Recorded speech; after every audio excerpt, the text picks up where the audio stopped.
The scariest stories are the ones that are true.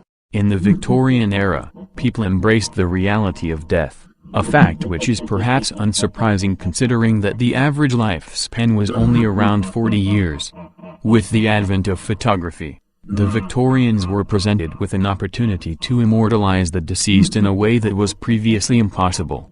But because of the incredibly high cost of photography at the time, post-mortem photographs were, in many cases, the only photograph a family retained of the deceased.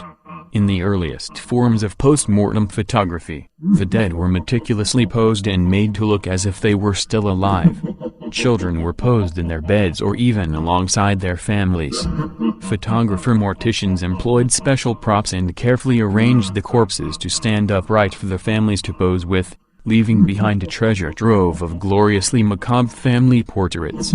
Adding even more to the eeriness was the ironic fact that in the early years of photography, cameras processed pictures slower, so the living subjects in these photographs often appear slightly blurred while the dead subjects who were motionless appear with crystal clarity. Which is more defined, the living or the dead? The post-mortem photographs were more common than any other kind of photograph in the Victorian era. Especially in the US, the term memento mori actually predates the Victorian era by centuries. The Latin translation of the term is, simply, remember you must die.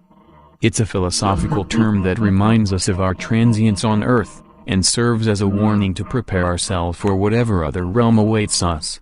These are some of the most unsettling post-mortem photographs from the Victorian era.